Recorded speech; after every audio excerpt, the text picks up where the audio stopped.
Okay, now this is official. Hi everyone, I'm Simon Sharwood, and it's my very great privilege to be the Asia Pacific editor of the Register, and they're about to give me some other fancy new title that reflects the fact that I now get to go to London a couple of times a year and talk to other people who work at the Register, so that's good.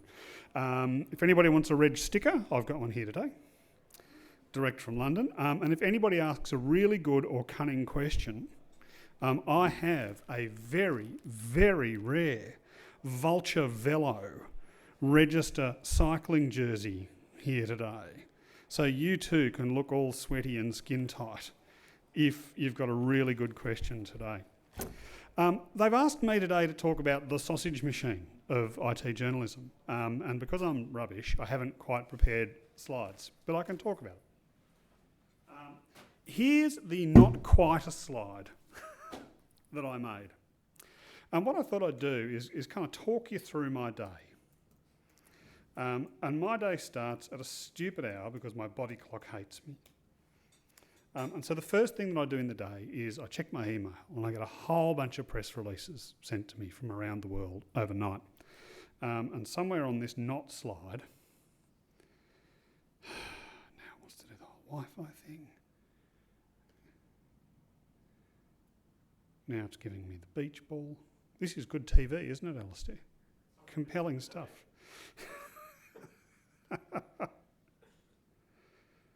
Go away, silly Crown Hotels. Right, the title of this slide is Most Press Releases Are Shit. And it's gone. I think the register just popped up in front of me. Yeah. First, let's deal with most hotel Wi-Fi is shit. And then let's get on to most press releases are shit. Yeah, that's a good idea. Reboot it 3 times. Or just move the window with that. Yeah, or Reg man in Wi-Fi shitness. So the title of this pie chart is most press releases are shit. And that tiny little orangey sliver down there, and this is a sample of press releases, okay?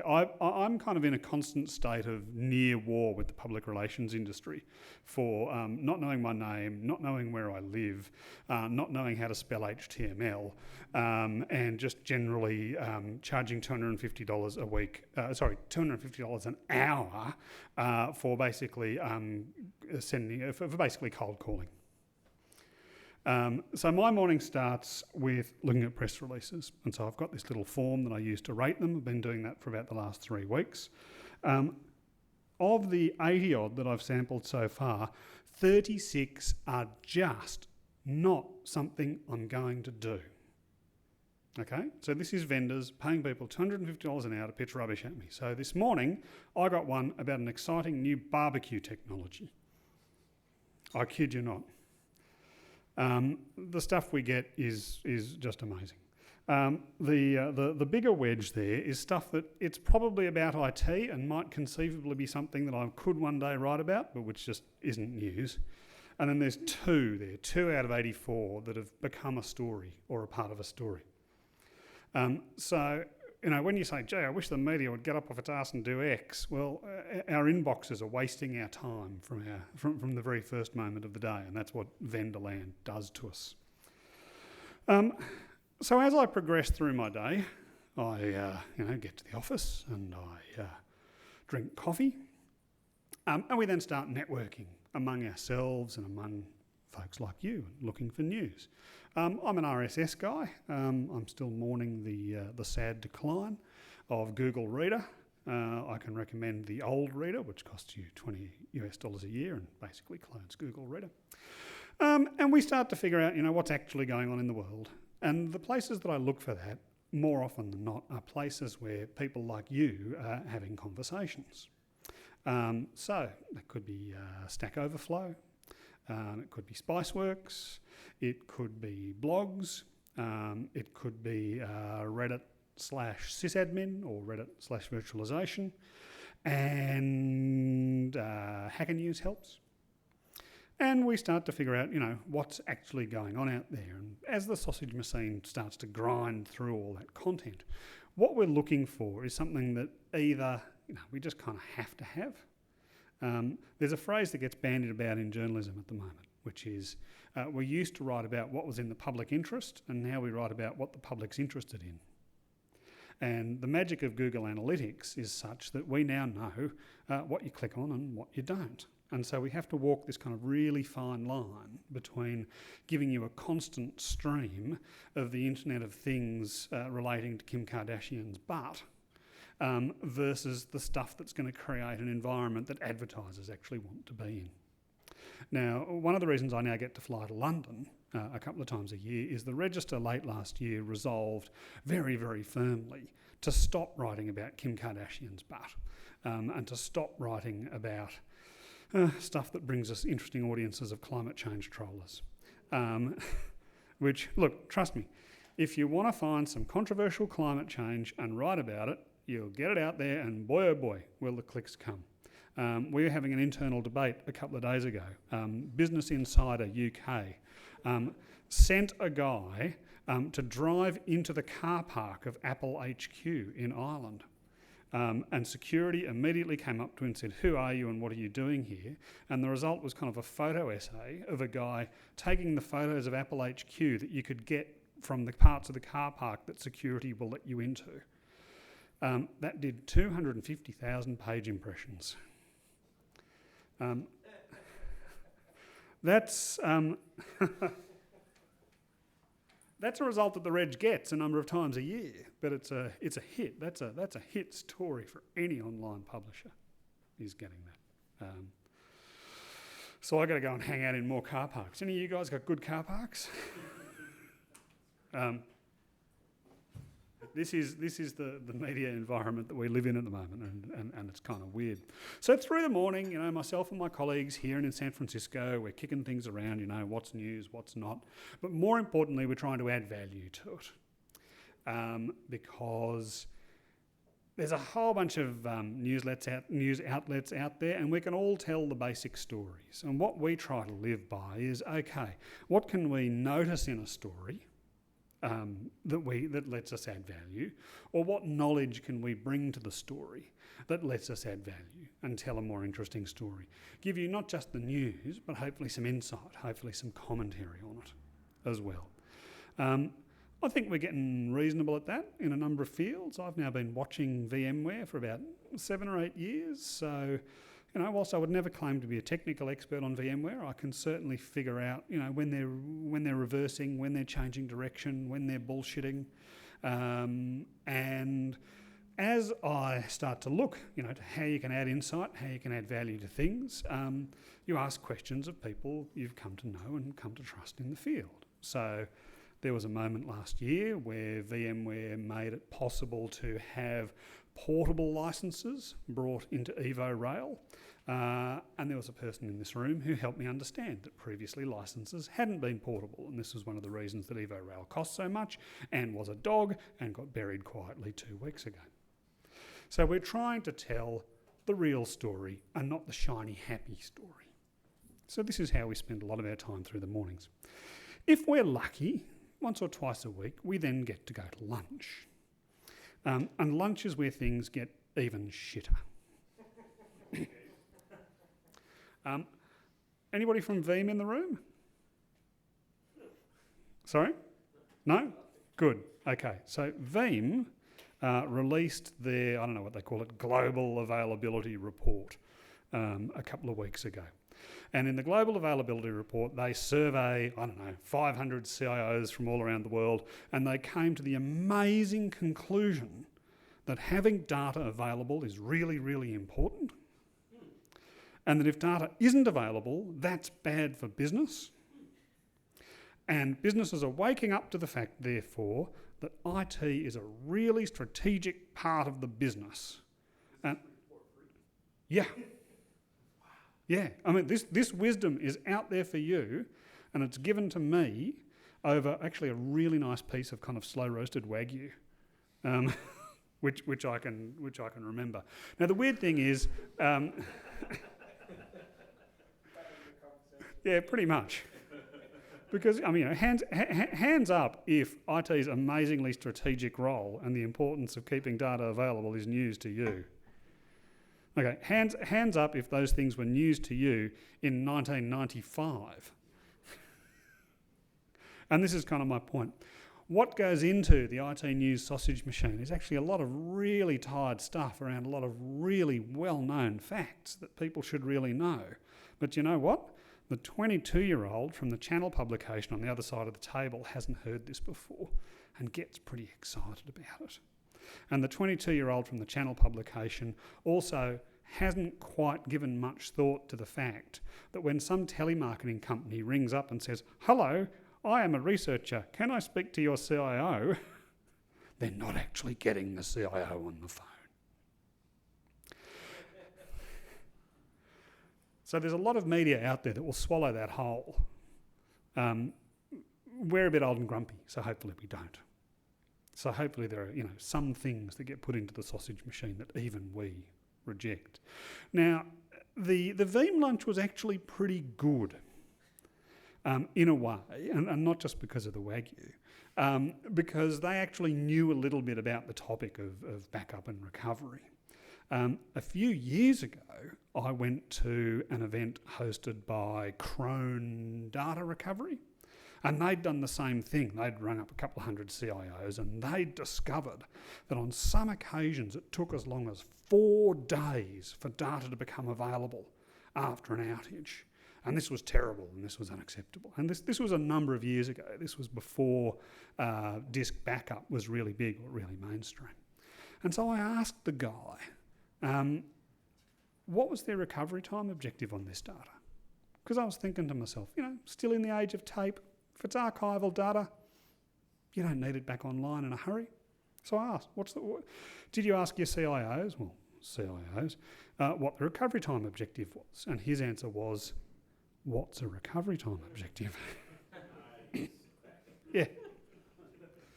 The PR who ran that press conference still hasn't forgiven me because nobody left that room writing a story about that piece of research that day. And in fact, I've stopped writing stories, just full stop, about vendor commissioned research because there's nearly always something you can find that very quickly shows you that it's self-serving or that the methodology is just a little bit too scary one way or another, or that it's just been set up to prove a point. And that's before you ask them who did the telemarketing and how did they verify that they were really talking to a CIO. So sometimes we get a story from lunch and sometimes we just get fatter. I don't drink at lunch, it's one of my few virtues. Tim Fisher, former Prime Minister of Australia, never drank on duty, and that's the only piece of wisdom he may well have given the nation. If you want to go really down into the weeds, Tim Fisher's actually a train nerd, and he did this long series of train podcasts for the ABC after he left the Parliament. They're probably up there on Radio National, part of its reason for ongoing existence. So, by the time we get back from lunch, sober and frustrated at having wasted a couple of hours on stuff that we knew 20 years ago, and frustrated by the lack of anything more substantial than agility and availability are good, we get back to the office, and because the Register is a global title, we start to think about how can we get British people, or how can we get Europeans tremendously excited in their morning. Because Australia's about 3% of the Reg global audience and Asia's about another 5%. So the big eyeball count comes once the POMs wake up, basically. And it's that point that it's always good news, if a kangaroo has kicked somebody's laptop, or if, as happened in New South Wales, I don't know if the news made it down here, if a prisoner in Supermax has been found to have a mobile phone up his butt and to have managed to keep it there for 12 days. Yeah, he did. Yeah, nasty bloke, triple murderer. So, it's not all about the really dense news. Now, of course, also through the day, what we're trying to do is send out a long stream of what I call an outbound inquiries to people. Essentially, questions that we hope are going to turn into a story. And they turn into very often the best trafficked and the most interesting stories that we do. And sometimes they actually have real world consequences, which is really nice. So without tooting my own horn too much, I asked Microsoft last year what their policy was regarding putting out updates for Windows 10 without explaining what was in them. Because I had some, I think, pretty reasonable reservations about the security implications of that. Microsoft has made a habit, as has VMware lately, of just getting patches wrong and having to reissue patches. And one of the things I argued was that if Microsoft's issuing a patch that's a reissue, then I'd really like to know that so that I can understand the priority that I need to put on this. So we asked them, and they told us that they'd only reveal information about patches basically when it suited them. And that became a very much aggregated story and very much referred to. And a couple of weeks ago, Microsoft changed their policy. And when you Google for, I don't know what the exact term would be, but Windows 10 patching data policy or something like that, there are dozens of articles out there. Many of them referring the article that we kicked off. So constantly asking outbound questions is pretty important. And again, there are people in this room who get direct messages on Twitter and things from me from time to time just saying, hey, what do you know about this? What's going on with that? And that's a really big part of the job. So the sausage machine kind of turns day in, day out. I have the keys to the register from 0200 to 0900 GMT every day. Which I don't even know what that means in real time. I think at the moment that's about 1 p.m. to 8 p.m. Sydney time. Until 1 p.m, the San Francisco crew are pretty much in the office, so we're working as a team there. But essentially, what's it all about? We're looking for news. We're trying to figure out what's going on. As we see stories, we're trying to figure out, okay, what's the real story here? What's really going on? Who can we ask for perspective? Who can we ask for input? What background do we have in the team that lets us do more than just tell the story? And sometimes we're also saying, look, you know what? People are going to click on this, so we might as well rewrite it because everybody's going to do it. Facebook's changed the like button today, so you can now like and go sad, happy, wow, and some other crap. We're not going to do that one, but there are just stories like that come along and everyone's going to do them, so why the hell don't you? Because they've just got public interest attached to them. Well, the public will be interested in them. I often, probably too often, make a joke that, every time you read a story on the register, my children get a bowl of rice, and every time you click on an ad on the register, they get a shoe.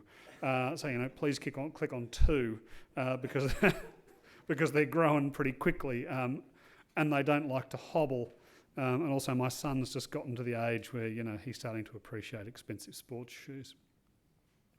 I don't know, is there anything else you guys want to know about the media? I mean, I was expecting 3 men and a dog in here, and here I have a sea of shining, engaged faces. Chris? Do you ever worry or have to deal with on a frequent basis with errors and corrections before you publish them?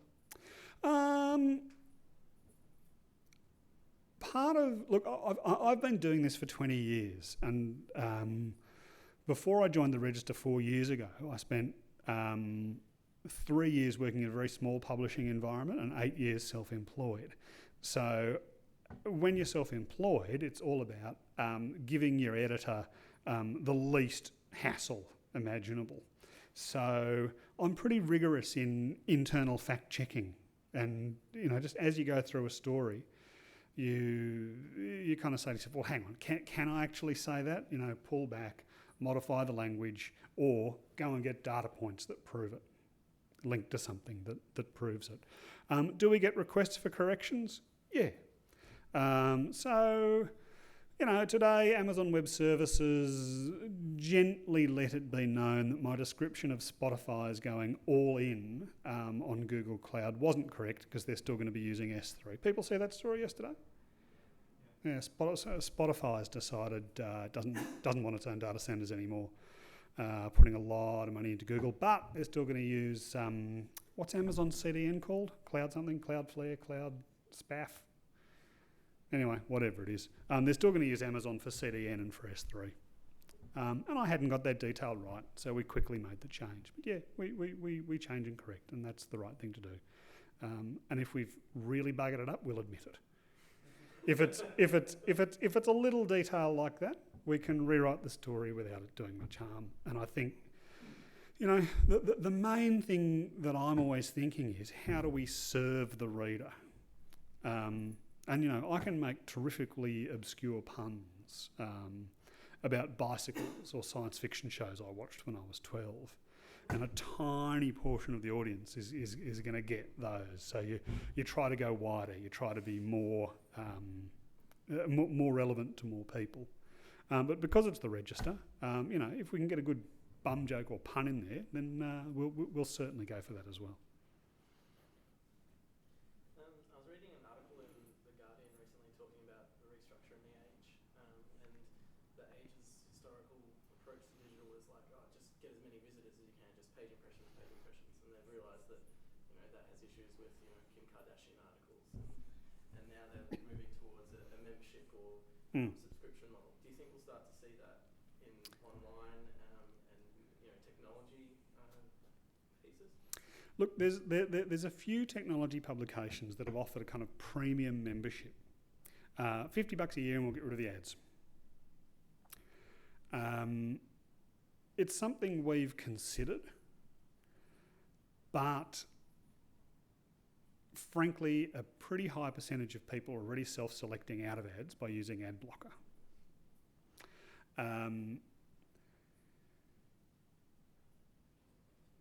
We're not convinced as a company that we would get sufficient revenue from offering a membership model. The mass market remains important. But, and I wish I had a graph for this. Damn, I should have made slides. I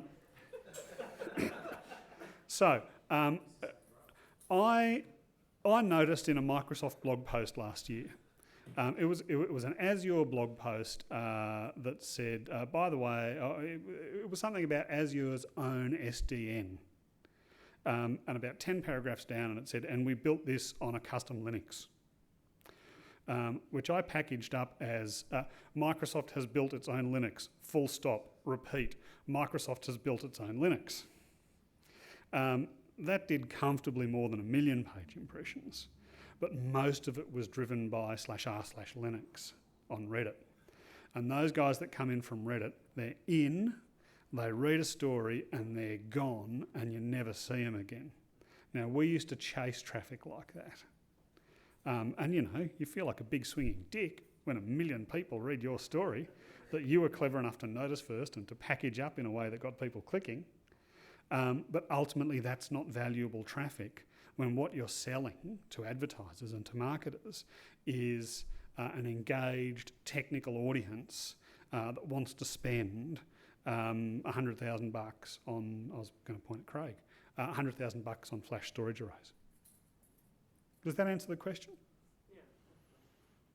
That seems so much sure. Okay. Alistair's saying I need to become a cowboy and lasso something. I want you to wind it up, man. I'm always getting the signals wrong. Okay, so I don't know. Any other questions? Have I kind of given some sort of an explanation of how stuff ends up on a screen in front of you? And is it now more or less credible? Are you now going to flee to ZDNet tomorrow and never visit the register again? I'm glad you're doing it, not me. Okay, so all that remains then, I think, is to wind it up. Thank you very much for having me. Sorry about the crapness of the slides. I do have stickers if anybody wants them, and I don't know. Let's play a pointing game, okay? Everybody point at somebody in the room they think deserves the lycra. I've got one.